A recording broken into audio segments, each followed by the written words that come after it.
Mga pinanggana ko mga kaigsunan malipayon usab nga pagpakiguban kaninyong tanan karon ng langyog to usab nga tuntul manon tingog sa paglaom special edition nga magatagi kini sa pulong sa Dios nga nanay kini pinagi sa Sabbath School quarterly lesson nga na-plaster kini pinagi sa Sabbath School Department of the General Conference of the Seventh-day Adventist Church.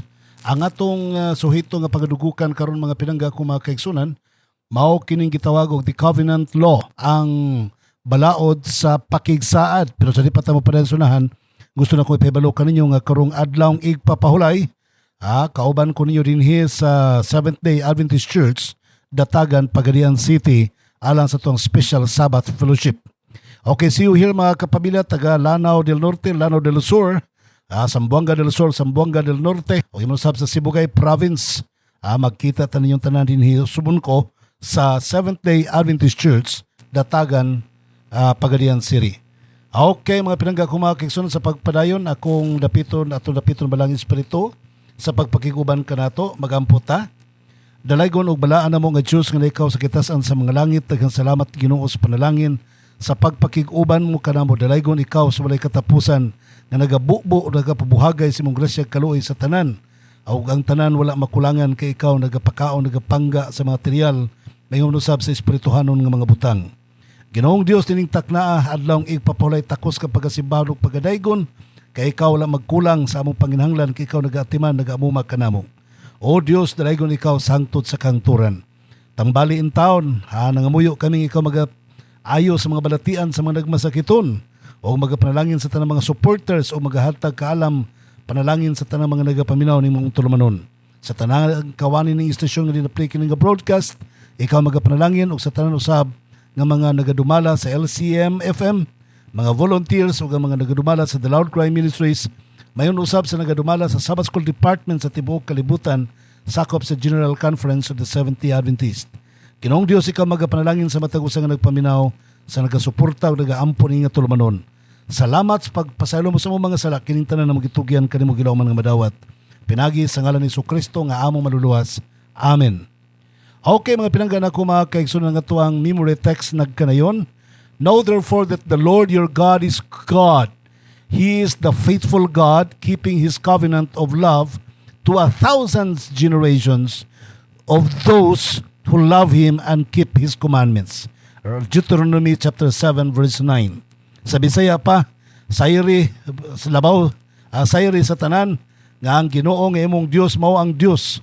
Matinud-anon nga Dios nga nagatuman siyang pakigsaad sa gugma ngadto sa tanang kaliwatan, libo-kalibo nga kaliwatan, ngadto nga higugma kaniya ug nagatuman siyang kasuguan. Higalag mga pinangga ko mga kaigsunan, the question is why the covenant must have a commandment. Mao na ang pangutana mga kaigsunan.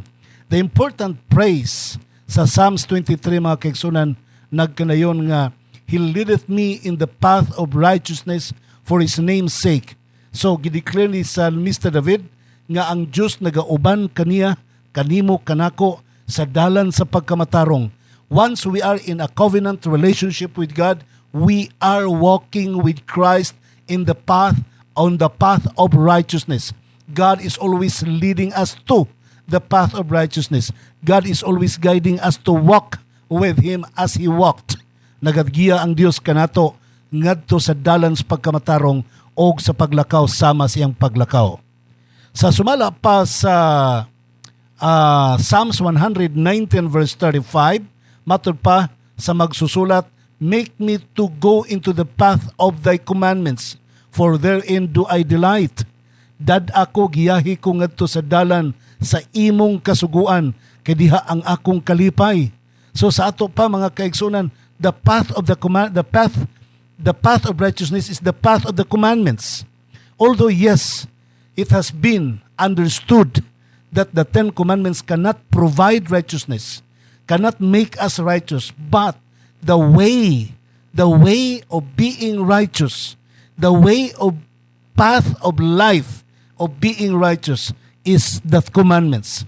Matud pa ni Psalmista David, the path of thy commandments. So if God will lead us to the path of righteousness, of course, He will lead us to the path of the commandments. Kung ang Diyos magagiya kanato sa dalan sa pagkamatarong, oo, giyahan ta niya nga to sa dalan siyang kasuguan. Sa Salmo 119, versikulo 172, matod pa niya, all the commandments are righteousness. Ang tanan nimong kasuguan, mao ang pagkamatarong.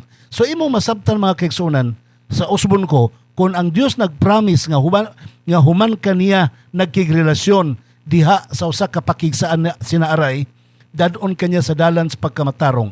O kanang dalan sa pagkamatarong mao ang dalan sa kasuguan. Kaya ang dalan sa kasuguan mao ang dalan sa pagkamatarong. So we will be discussing more on that karon nga takna mga higalag kaigsunan.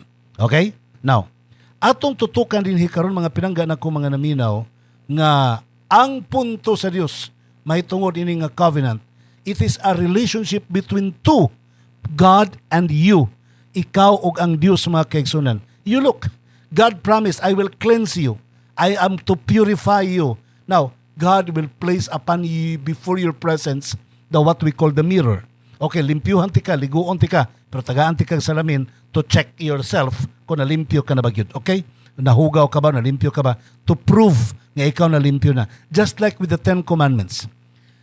Himuon ka sa Diyos nga matarong without the condition of keeping the 10 Commandments. Diba? Pero kung once mamatarong ka na, He will let you walk in the path of righteousness. So mga pinangga ko makikisunan sa tuang leksyon karon nga semana, atong ginahisgutan, who signs this covenant? Kinsa ang nagkikpinirmahay nini nga covenant? Next, what do they commit to? Unsa may ilang gicommit, ilang gisaad? Number 3, how should we approach the law? Unsaon na to pag-atiman, pagtagad ang balaod?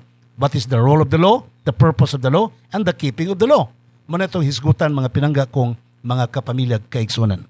Now, the record says that memory text says, know therefore that the Lord your God is a God, and He is the faithful God, keeping His covenant of love to 1,000 generations of those who love Him and keep His commandments.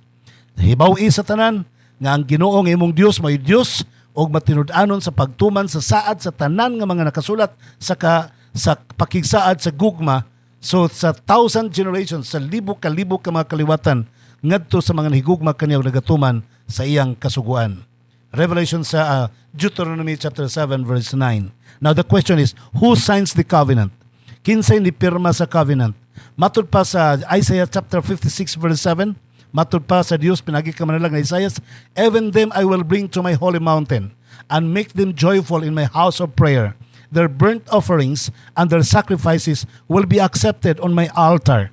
For my house shall be called a house of prayer for all nations. Sa Bisaya pa, madag ka na yun.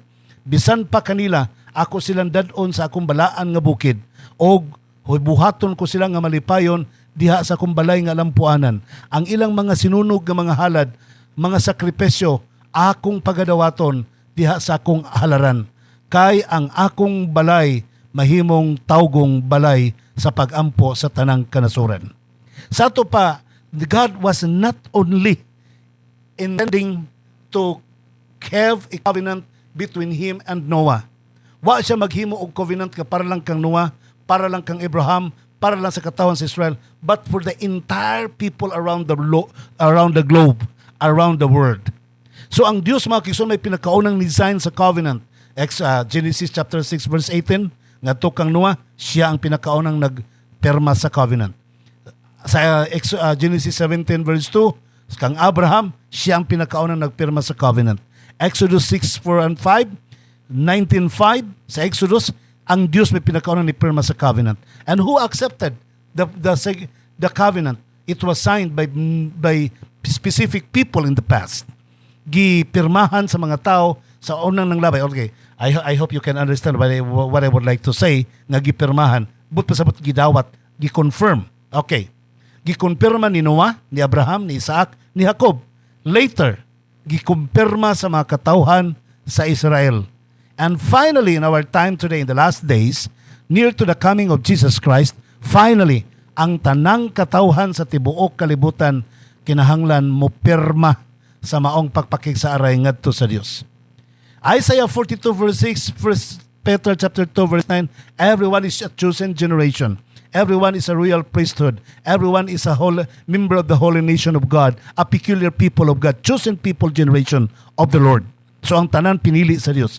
Kung magpapili ka, kung moapil ka sa mga pakigsaad mga kaigsunan, then you have to commit. You have to confirm. So everybody must sign a covenant with God. And after you sign a covenant with God, you also invite other people. Imo pong imbitaron ang ubang mga tao to come and join with you. Join with the family of God to sign a covenant. So that is a rule. Muna itong role mga kaigsunan nga ato ang pagabuhaton aron ma-invite po nato ang mga tao nga mahimong andam sa pagbalik sa atong Ginoo. Okay? Now, ato mapamalandong din hikaron mga pahinangga ko mga kaigsunan. What do they commit to? Unsa may lang gi-commit mga kaigsunan? Sa Deuteronomy chapter 4 verse 13, so he declared to you his covenant which he commanded you to perform, the 10 commandments, and he wrote them on 2 tablets of stones. So iyang gideklarar diha kaninyo ang iyahang kasuguan, ang iyang pakigsaad, og nagsugo siya nga buhaton ninyo ang pagtuman sa napulo ka sugo. Ngayang gisulat sa duha ka papan nga bato. Sa ato pa, when you are in covenant with Jesus Christ, the law is there. The covenant must have a law, must have a policy, must have requirements. Panahon ni Noah, usbon ko, the requirement was build an ark. Pagkahuman sa pag-build sa ark, go inside the ark. So the promise was fulfilled nga naluwas ang panimalay ni Noah diha sa gikan sa lunop. During the time of Abraham, ye shall become the father of all nations. Yes, Lord, I do. So the requirement is magpatuli ka. Second, mugawas ka gikan sa syudad sa Ur. So, that was the requirement. So once magkasinabot na mo, doon na requirement ihatag ang Ginoo. Sa panahon sa Israel, ye shall be my people, my holy nation, my peculiar chosen generation. Yes, Lord. Nisugot ang mga katawan sa Israel. Okay, you keep the 10 commandments. You keep the 10 commandments. Just like with us today. Kasi atong panahon in the last days, mga kaigsunan, the Lord is also asking you to become part of His covenant. And then, ang Diyos nag-require sa una, keep the 10 commandments apan gisulat na ko sa duha ka papan nga bato. No, sa atong panahon karon, gisulat sa duha ka papan sa imong kasing-kasing ang napulo ka sugo.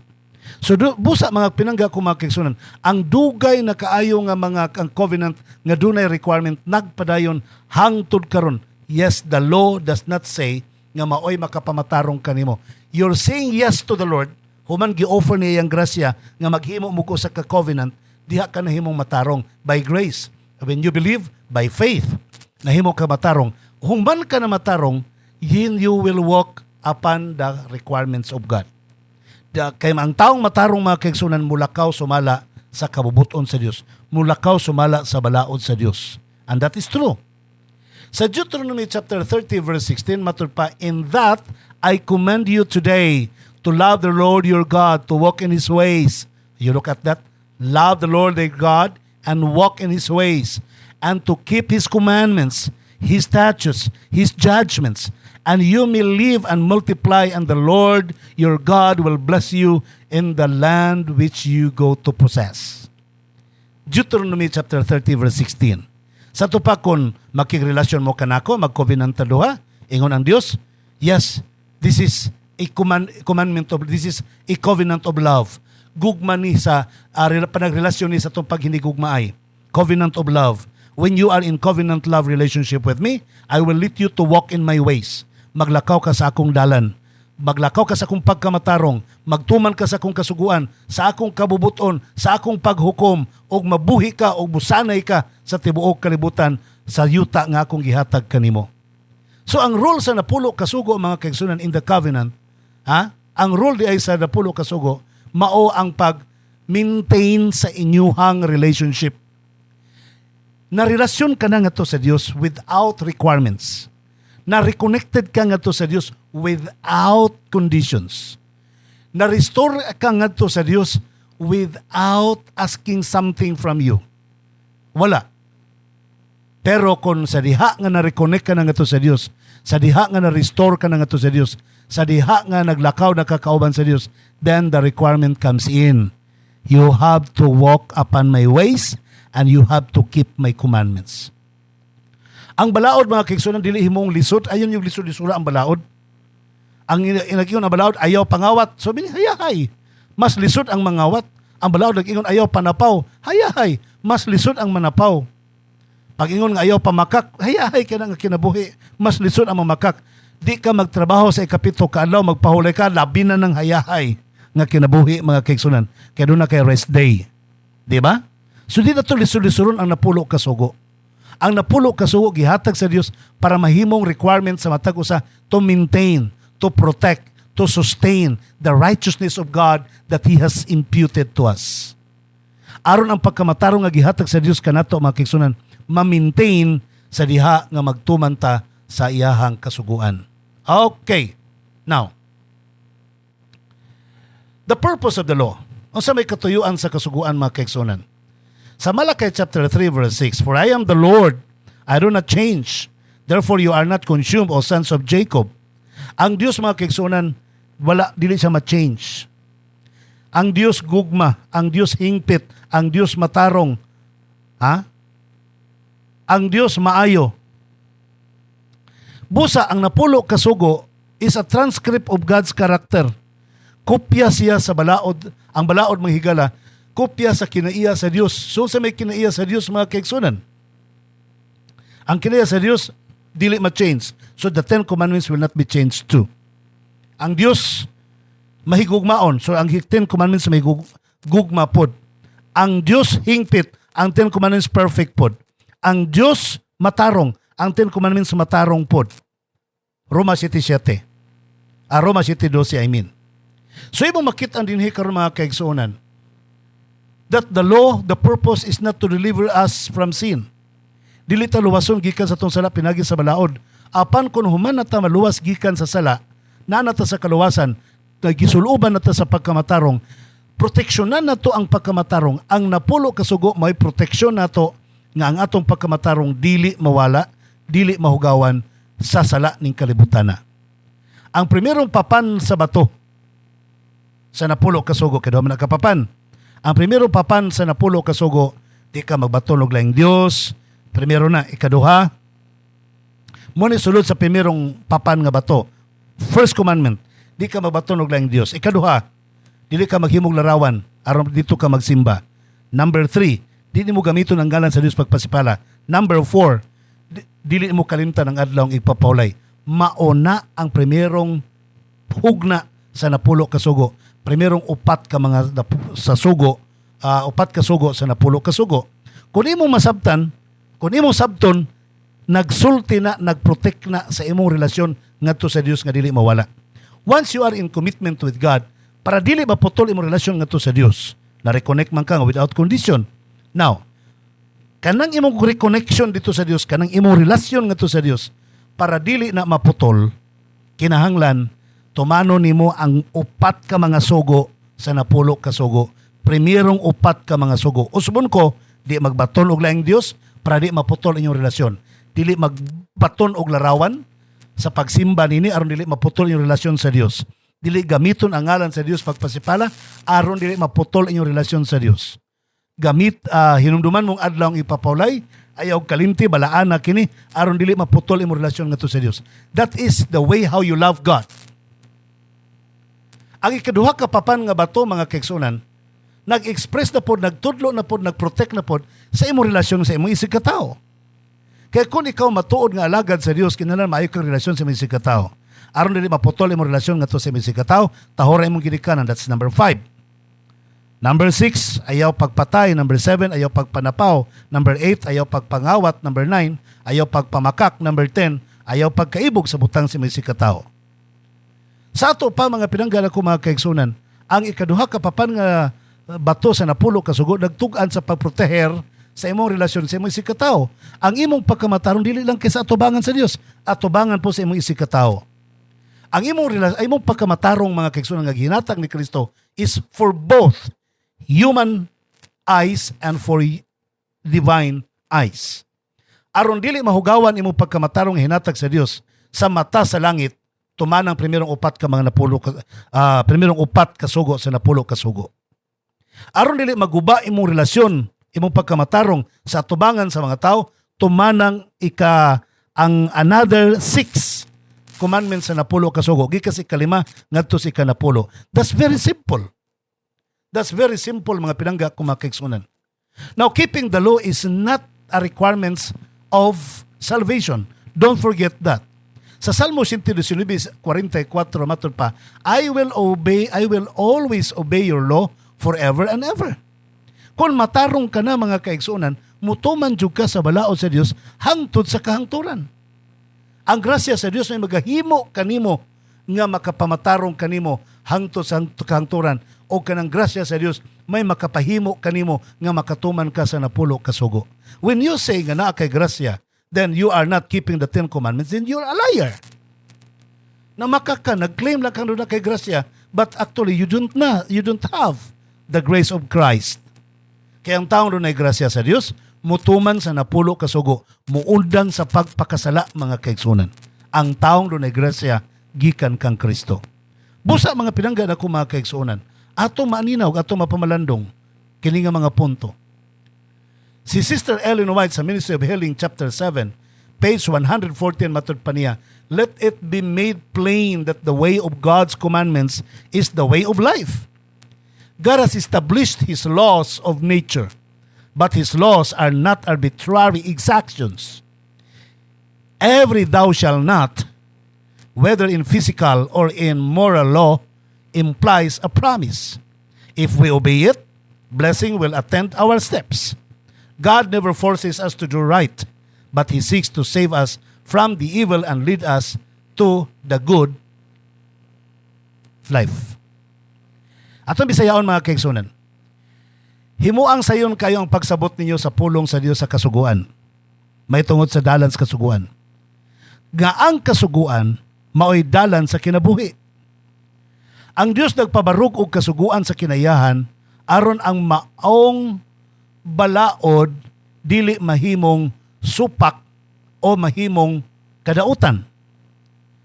Matag pulo nga gilitok sa napulo kasugo nga thou shall not, ayaw pagbuhat, ayaw ni buhata, mapisikal man or mamoral ka na nga pag-imply sa maong saad, kung atong tumanon, mahimo ng panalangin sa matag lakaw nga atong paghimuon kauban kang Kristo. Ang Dios dili mamugos kanato aron buhaton nato ang matarong, apan iya tang gipangita aron iya tang luwason gikan sa pagkadautan aron mamahimo tang matarong. Siyempre kung dautan ka, mulapas yung kas napulo ka sugo. Siyempre kung dautan ka, dili yung kamutuman sa napulo ka sugo. Pero kung matarong ka na, whether you like it or not, bisan pag di ka mutuman sa napulo ka sugo, kay matarong ka naman, ang imuhang kinabuhi nagtuman gyud according to the law. So ang imong kinabuhi kay matarong ka naman, naglihok ang imuhang kinabuhi according to the 10 commandments. Because God's 10 commandments is God's transcript of His character. Ang kinaiya sa Dios, buhaton na to ang tao sumala sa itong dagway, putpasabot sumala sa itong kinaiya. So ang kinaiya sa Dios mga higala, gipadayag sa napulo ka sugo. Kung matarong nakabot pasabot, parihas ka og kinaiya sa Dios. O ang kinaiya sa Dios nadayag sa napulo ka sugo. Sa to pa kanang imong pagkamatarong nga naa karon, madayag po na siya sa napulo ka sugo. Unsa man ka matarong ingon ani walay Dios. Matarong ingon ani wa magsimbag larawan. Matarong ingon ani wa magamit sa ngalan sa Dios pasipada. Mao na ang pagkamatarong nga naa nimo. Dili mo lapas adlaw Sabado, maunay pagkamatarong kay si Kristo, ang iyang pagkamatarong bisag giunsag tintal si Kristo, wa gyud sa mulapas sa napulo ka sugo. Ikaw pod kay ang pagkamatarong nga naa nimo, pagkamatarong man nga iya ni Kristo, bisag unsaon kag tintal, di pug ka mulapas sa napulo ka sugo. Kay ang paglapas sa napulo ka sugo may sala. So kinsa may naghimo nimo niana ang pagkamatarong ni Kristo nga anaa kanimo. Higalag kay sunan, what we need to have now is the righteousness of Jesus Christ. Ang pagkamatarong ni Ginoong Hesus. Okay mga kaigsunan, naman tayo oras no, sa pagpakikuban kay diri lang sa tataman. Ako lang ipabalo ka ninyo pag-usap nga karong adlaw kauban ko ninyo dinhi sa Seventh-day Adventist Church Datagan, Pagadian City. Alang sa tong special Sabbath fellowship. So mga taga Zamboanga del Norte, Zamboanga del Sur, Lanao del Norte, Lanao del Sur, Misamis Occidental, ingon usab sa Sibugay Province, Maguindanao, magkita ta ninyong tanan dinhi sa Seventh-day Adventist Church Datagan, Pagadian City, alang sa tuang special Sabbath fellowship. Okay mga pinangga ko makigsunan, wa naman kitay oras sa pagpakiguban kanimo sa ngalan naman kanimo nga akong kapamilya o kay Jesus Christ nga atong great provider. Ako sabi inyong kapamilya og nimong ulipon sa pagwali sa may balita Pastor Israel Villaver the First, mag-ingon kanimo, malipayong adlawng igpapahulay.